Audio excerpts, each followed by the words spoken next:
आज हमारे साथ है गंग नारंग, जिन्होंने कॉमनवेल्थ गेम्स में हमेशा मेडल जीते हैं। अब तक उनके कॉमनवेल्थ गेम्स में 8 गोल्ड मेडल है। गंग नारंग, इस बार तो आपने सिल्वर और ब्रॉन्ज पर निशाना लगाया, कहीं गोल्ड में थोड़ी चूक रह गई? ऑब्वियसली गोल्ड मेडल नहीं आया तो चूक तो हो ही गई है, बट आई थिंक मेरे इंजरी के बाद जिस तरीके से मैं वापस आया हूँ, मैं उस परफॉर्मेंस से खुश हूँ और आगे सब देशवासियों का आशीर्वाद और प्रेम रहा तो अच्छा करेंगे और एशियन गेम्स और अगले ओलंपिक्स में भी। हर बार निशानेबाजी में आप जब भी उतरते हैं, आपसे हमेशा गोल्ड की ही उम्मीद होती है। इस बार भी आप कहीं थोड़ा बहुत हल्का सा, क्योंकि ब्रॉन्ज जीता आपने 2010 में भी 4 गोल्ड जीते थे, ठीक, उससे पहले भी आप 4 गोल्ड जीत चुके थे। इस बार भी आपसे गोल्ड की पूरी उम्मीद थी। अगली बार आप एशियन गेम्स में और ओलंपिक्स में गोल्ड की पूरी उम्मीद है आपसे?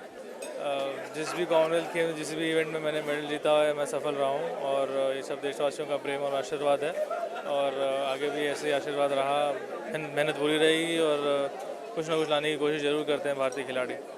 क्योंकि निशानेबाजी के आप एक तरह से देखा जाए तो आज सचिन जी थे, आप एक तरह से निशानेबाजी के सचिन तेंदुलकर की तरह माने जाते हैं कि हर बार आपसे मेडल की ही उम्मीद होती है ना? आपने अब तक 8 जीते हैं, 9 मेडल जीतकर आप भारत के देश के लिए एक रिकॉर्ड बना सकते थे।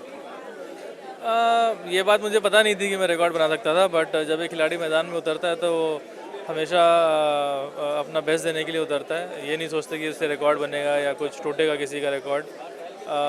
जहाँ तक कि परफॉर्मेंस का सवाल है, आई थिंक ये बहुत ही अच्छी बात है कि देशवासी आपसे उम्मीद करते हैं और आशीर्वाद देते हैं आपको मेडल जीतने के लिए और यही मोटिवेट करता है एक खिलाड़ी को और हमें भी मोटिवेट करता है और आगे जाके ज़रूर अच्छा करने की कोशिश करेंगे। आप इस बार शूटिंग में एक नए इवेंट में उतरे थे, उसके बारे में नया एक्सपीरियंस बताएंगे उसके बारे में?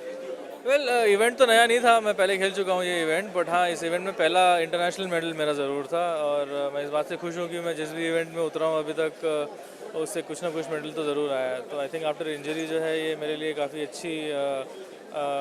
अच्छी बात है कि मैं वापस आके मेडल जीत पाया हूँ। धन्यवाद। तो ये थे गगन नारंग, जिन्होंने बताया कि इस बार गोल्ड में कहीं ना कहीं थोड़ी बहुत चूक हो गई, लेकिन एशियाई गेम्स और ओलंपिक में वो जरूर देश के लिए गोल्ड जीतेंगे। कैमरामैन संदीप सिंह के साथ राहुल कादियान, भास्कर न्यूज़, दिल्ली।